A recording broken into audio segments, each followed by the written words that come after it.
Buat masyarakat pesisir Jawa, terutama di daerah selatan, pasti udah nggak asing sih dengar ya nama daerah ini di daerah pantai selatan pastinya.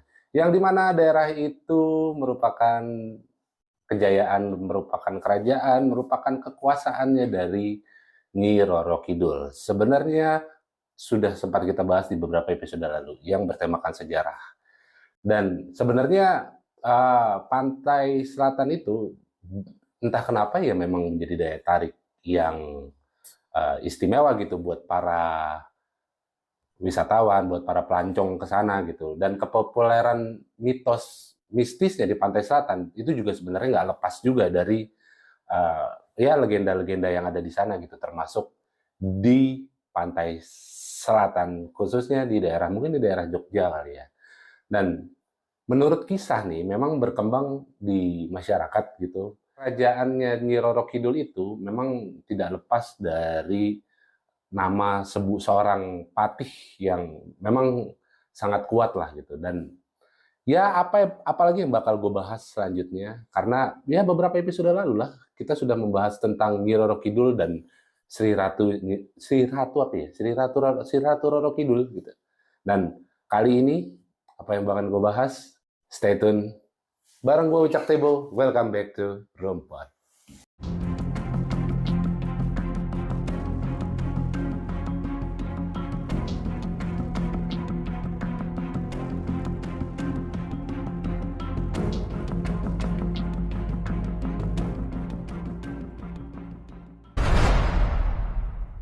Yuhu yuhu yuhu. Mati. Ada-ada aja sekarang propertinya nih. Karena kita sudah ada di ruangan yang baru, bertemakan baru, ada lilin-lilin yang tidak bisa ditiup. Assalamualaikum warahmatullahi wabarakatuh. Om Swastiastu, Namo Buddhaya, salam kebajikan dan salam sejahtera buat kita semua. Balik lagi bareng gua, Wicak Tebo, dan seperti biasa, kalau ada kehadiran gua, pasti gua akan membahas tentang sejarah-sejarah, mitos-mitos, mitologi-mitologi yang ada di dunia. Tapi gue lebih tertarik di Indonesia sih, karena kenapa? Di Indonesia tuh unik gitu, karena di Indonesia itu banyak mitos-mitos atau legenda-legenda atau kisah-kisah yang dikaitkan dengan kebudayaan masyarakat itu sendiri. Ya, misalkan di Jawa ya otomatis mitos dan legendanya itu menyesuaikan dengan budaya Jawa. Ya mungkin di Papua juga beda, mungkin di Kalimantan beda, kayak gitulah. Dan sosok yang akan gue bahas kali ini itu tidak lepas dari ya beberapa episode lalu lah yang pernah gue bahas gitu. Karena memang sosok ini sering disalahartikan atau mungkin sering orang salah kira gitu. Kalau sosok ini tuh adalah si dia. Dan gue akan kupas, manggis, mangga ku dapat. Gue coba melempar gadis di blorong. Gue dapat, tapi emang gitu ya. Emang itu yang bakal gue bahas adalah Nyi Blorong. Karena kenapa?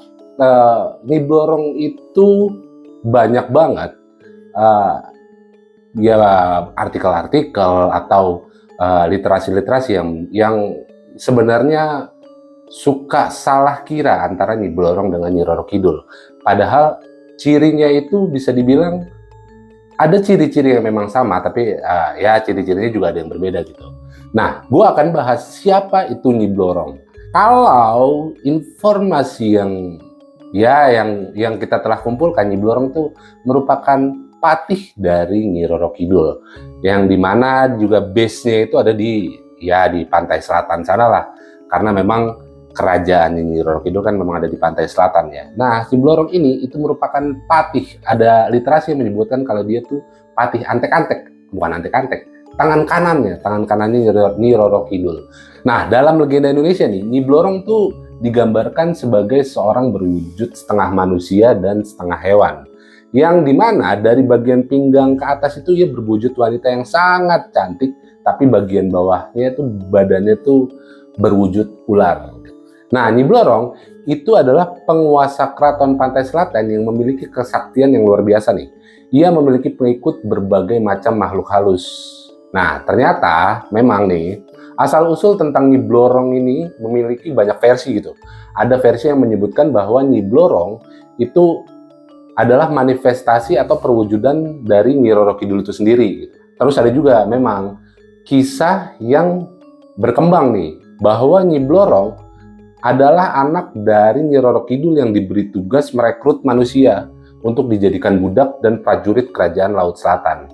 Gue akan bahas sedikit, memang Nyi Blorong ini yang kalau kita berbicara tentang orang-orang yang ditarik ke Laut Selatan, orang-orang yang tenggelam, orang-orang yang hilang, orang-orang yang hanyut di sana, ya memang sosok yang sering disalahkan adalah Nyi Roro Kidul. Padahal sebenarnya orang atau makhluk di balik ini sebenarnya adalah Nyi Blorong, bukan Nyi Roro Kidul. Yang meskipun ini perintah dari Nyi Roro Kidul, tapi eksekusinya itu mungkin Nyi Roro Kidul itu sendiri tidak mengetahui secara eksekusinya. Yang penting gue butuh pasukan, tapi ya Nyi Blorong ya udah, yang penting butuh pasukan kan, oke, gue dapat dari mana aja, yang penting kayak gitulah ya. Analogi simpelnya kayak gitulah.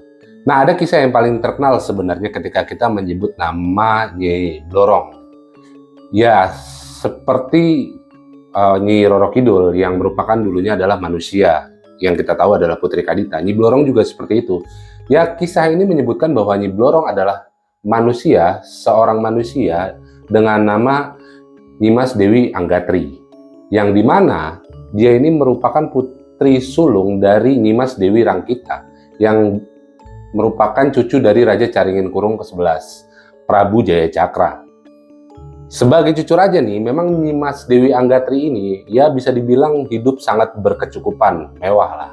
Karena ia merasa terlahir sebagai keturunan raja, darah biru, terus tinggal di keraton, Nyimas Dewi Anggatri ini itu tumbuh menjadi gadis yang sangat-sangat cantik, namun mempunyai sikap yang bisa dibilang angkuh. Dan gak hanya angkuh nih sebenarnya, dia juga memiliki sifat yang ya bisa dibilang jahat lah. Nah, karena sifat buruknya ini nih, akhirnya Prabu Jaya Cakra mengusir dan mengasingkan Nyimas Dewi Anggatri itu ke hutan di wilayah pesisir pantai selatan. Nah, Nyimas Dewi Anggatri yang ya bisa dibilang merasa sangat sedih, terus terpukul atas pengusirannya itu, ia kemudian memutuskan untuk bertapa dan mengasingkan diri di hutan tersebut. Tapi ketika dirinya itu sedang mencari tempat untuk bertapa, tidak sengaja nih, nggak sengaja, ia terjatuh ke sebuah lubang yang ternyata itu adalah portal antara kerajaan Nyi Roro Kidul dengan dunia nyata. Bisa dibilang ya portal gaib. Ya gerbang gaib gitulah di antara dunia manusia dengan ya kita bilang dunia jin gitu. Nah, menurut kisahnya, Nyimas Dewi Anggatri yang terjatuh dan masuk ke dalam kerajaan itu lalu ditangkap oleh pasukan kerajaan pantai selatan dan diserahkan ke Nyi Roro Kidul untuk dieksekusi. Nah, tapi sebelum dieksekusi, Nyimas Dewi Anggatri menceritakan cerita sedihnya nih ke Nyi Roro Kidul. Jadi ya dia diusir, terus dia diasingkan, dia dibuang lah oleh si Prabu Jaya Cakra. Nah, cerita dia itu akhirnya menyentuh hati si Nyi Roro Kidul. Sampai akhirnya Nyi Roro Kidul itu iba dan bersimpati kepada Nyi Blorong. Kemudian akhirnya Nyi Roro Kidul itu memutuskan untuk merawat nih. Ya, membesarkan sebagaimana mungkin anak kali ya, diangkat sebagai anak gitu. Dan memberikan kekuatan ular yang kemudian diberi nama baru yakni Nyi Blorong. Sudah bukan lagi Nyimas Dewi Anggatri, yaitu Nyi Blorong, jauh ya. Gak ini loh maksudnya dari Nyimas Dewi Anggatri, Nyi Blorong. Kalau Nyi Roro Kidul kan enak gitu. Dari Putri Kadita masih bagus, Nyi Roro Kidul. Wah keren gitu, Nyi Blorong. Ular lagi. Nah, mulai-mulai ini Nyi Blorong tuh biasa-biasa aja gitu, kayak makhluk-makhluk gaib yang pada umumnya lah di kerajaan itu. Tapi menurut pengakuan makhluk gaib yang tinggal di situ, yang bersemayam di situ, dan menurut penilaian Ratu Nyi Roro Kidul ini sendiri, Nyi Blorong mempunyai bakat sebenarnya dalam memimpin pasukan perang. Karena itu, Nyi Roro Kidul pun akhirnya mengangkat dia untuk memimpin tentara kerajaan, yang dimana posisinya adalah sebagai patih. Nah, selama memimpin nih, Nyi Blorong tuh selalu berhasil memenangkan peperangan memang. Pasukan-pasukan jin yang menjadi bawahannya nih itu sangat solid, kompak gitu. Jadi suruh maju-maju, suruh mundur-mundur, istirahat-istirahat. Ya gitulah, maksudnya kata-katanya dia tuh sudah menjadi perintah gitu. Jadi ya bisa dibilang inilah, gue mau nyebut ini panglima perang ini Islam takut gak? Masa disamain namanya Blorong. Oke, lanjut. Nah, karena kegigihannya dan keberhasilannya Blorong nih melawan ya para musuhnya ini, ia kemudian mendapat julukan sebagai panglima tertinggi di pasukan pertahanan kerajaan Pantai Selatan. Wah, keren gak tuh? Panglima tertinggi di pasukan pertahanan kerajaan Pantai Selatan, bintang 5 lah. Ya kalau di kita bintang 5, bintang 5 Soeharto. Iya, ya kan panglima tertinggi. Ya memang karena pencapaiannya dia, kesuksesannya dia untuk membawa tentara pasukannya itu ya dengan hasil yang ya bisa dibilang mulus lah dalam setiap peperangan. Nah, selain menjadi panglima tertinggi di kerajaan Pantai Selatan ini, Nyi Blorong juga mempunyai satu tugas pokok sebenarnya yang harus dikerjakan, yaitu menyesatkan manusia. Nah, untuk tugas ini nih sebenarnya sangat mudah dan sukses dia lakukan. Banyak sekali sukses karena ini menyesatkan manusia. Salah satu sifat manusia yang dia manfaatkan adalah ketamakan dan nafsu menjadi kaya raya. Dan uang fulus. Ya, tidak lepas dari itu. Pokoknya pesugihan gitu. Karena tidak lepas gitu pesugihan kan. Konon katanya kalau melakukan pesugihan Nyi Blorong harus mantap-mantap gitu kan. Jadi double lah itu, nafsu duniawi finansialnya tercukupi, nafsu syahwatnya juga tercukupi kan. Enaknya dapet ya gitu. Lanjutlah. Nah, Nyi Blorong itu akan memberi manusia kekayaan setiap kedatangannya nih. Ya, di saat Nyi Blorong datang nih, ia akan meninggalkan beberapa kepingan emas yang ya bisa dibilang itu berasal dari sisik-sisiknya dia nih. Jadi bisa dibilang sebagai imbalan atas jasa pemuasnya gitu. Ya ini ya bayaran malam ini gitu. Mami lah, disebutnya Mami. Harusnya bukan Nyi Blorong, Mami Blorong ini. Mami Blorong. Ada host kita Mami satu lagi. Halo Mami. Udah lama gue gak ketemu host yang itu. Nah, tapi semua tuh ya biasalah, nggak didapetin gratis gitu. Konon Nyi Blorong itu akan meminta tumbal manusia itu sendiri. Jadi yang akan ia jadikan budak dan prajurit di kerajaan Pantai Selatan. Memang menurut cerita yang berkembang itu kecantikan dan kesaktian Nyi Blorong itu mencapai titik maksimal ketika bulan purnama gitu. Nah, pada saat itu tuh dia akan menjadi sosok perempuan yang sangat-sangat cantik dan ia memakai kebaya berwarna hijau. Nah, tapi dia bakal berubah menjadi siluman ular raksasa ketika bulan mulai mengecil. Oke, kita back sedikit tadi, beberapa kalimat, beberapa kata sedikit ke dia adalah berwarna hijau. Yang kita tahu sebenarnya sosok yang bertemakan hijau, yang mempunyai cerminan hijau itu adalah Nyi Roro Kidul gitu.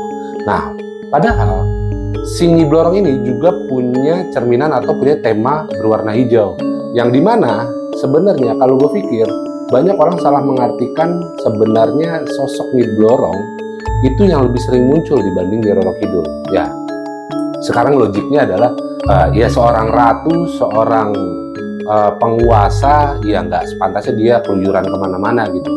Nah, yang lebih sering keluyuran itu si ya bawahannya lah, antek-anteknya atau tangan kanannya si Nyi Blorong ini.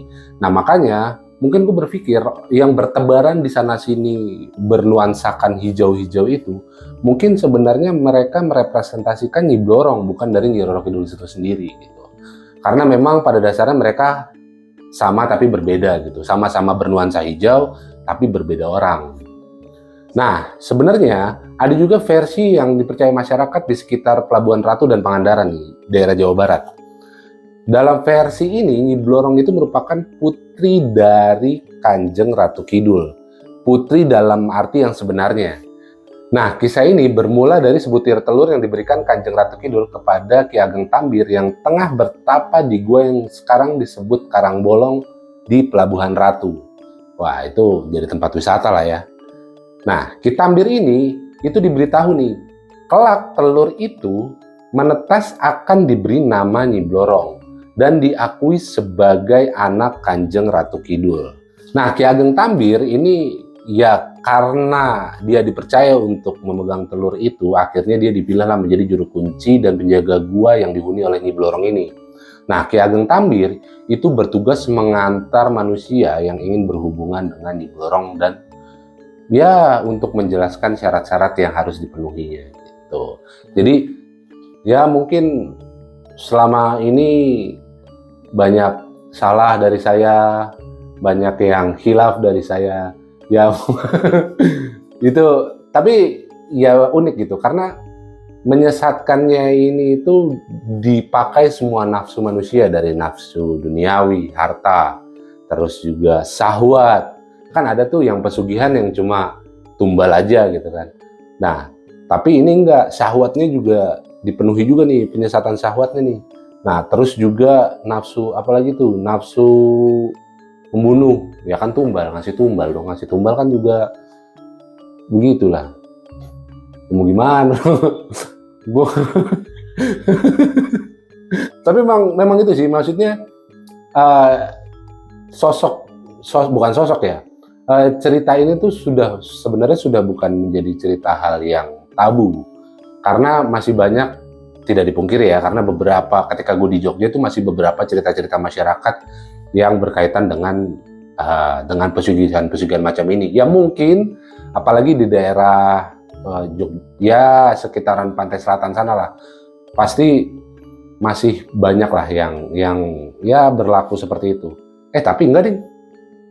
Malah yang berlaku seperti itu tuh malah yang jauh dari pantai selatan itu. Bener nggak? Karena kenapa? Karena ya orang-orang di pantai selatan, mereka tahu kalau mereka melakukan hal itu, mereka akan menerima akibatnya. Dan mereka, ibaratnya karena mereka tahu, mereka jadi lebih takut gitu. Dibanding orang-orang kayak kita nih. Kan gue Jakarta ya. Ya itulah alasan gue tiap 2 bulan sekali ke pantai selatan ya. Nggak, berenang refreshing gua. Nah, tadi kita udah membahas tentang cerita yang berkembang di masyarakat. Sebenarnya masih ada satu versi lagi, ya singkat aja gua ceritain. Kalau dalam kultur Jawa di era Mataram itu sebenarnya ada 3 sosok yang benar-benar menguasai Laut Kidul atau Laut Selatan, yaitu Kanjeng Ratu Kidul yang ya bisa dibilang merupakan istri dari Penembahan Senopati dan raja-raja selanjutnya, terus patihnya Nyi Roro Kidul, dan anaknya Kanjeng Ratu Kidul yang bernama Nyi Blorong. Jika ada manusia sebenarnya yang ingin bertemu dengan Kanjeng Ratu Kidul, the Godmother, maka ia akan berhadapan dengan bawah-bawahannya dulu nih, termasuk si Nyi Blorong. Baru setelah itu, tahapan itu tuh, jika diperkenankan, jika dipersilahkan, akhirnya baru bisa bertemu dengan Sri Kanjeng Ratu Kidul. Ya, kita udah bahas sebelumnya ya, antara Sri Kanjeng Ratu Kidul dengan Nyi Roro Kidul. Itu pun masih perdebatan. Sri Kanjeng Ratu Kidul ya bisa dibilang itu perwujudan Dewi, dan Nyi Roro Kidul itu adalah sama dengan Nyi Blorong yang merupakan sebelumnya adalah manusia gitu. Kemudian mereka masuk ke dalam kerajaan itu dan akhirnya berubah menjadi bangsa jin. Kalau misalkan bahasa kitanya mungkin yang disebut sebagai siluman. Karena siluman itu identik dengan setengah gitu. Jadi setengah manusia, setengah dari bangsa jin. Kalau kita identikan dengan siluman. Kalau memang jin ya jin, manusia dan manusia gitu. Cuma kalau manusia yang bercampur dengan jin, yang kalau kita sebut dengan siluman. Ya itulah tadi 3 sosok yang benar-benar menguasai pantai selatan gitu. Ada sosok satu lagi sebenarnya, Allah Subhanahu wa Ta'ala. Tuhan kita semua, penguasa jangankan Laut Selatan. Ya, Pokoknya kisah Nyi Blorong itu sebenarnya unik-unik menyeramkan ya. Karena kalau kita lihat dari sudut pandang mistis, memang Nyi Blorong itu sosok yang sangat menakutkan gitu. Bukan cuma menakutkan secara physically, tapi juga menakutkan secara imani. Ya ada imani lah, flash. Terus ada, bukan ke sana ya. Aduh, jokes gue udah mulai bapak-bapak nih.